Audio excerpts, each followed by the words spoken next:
আমরা আজ আছি দোবাখি সুন্দরবন।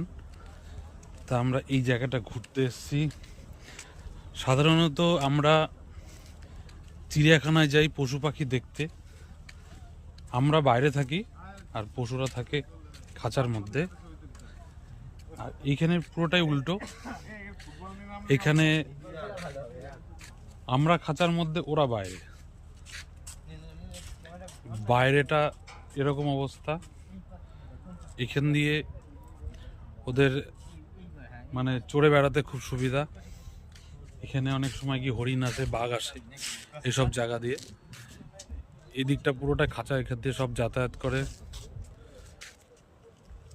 এই পাশটা সব দিকটাই এরকম।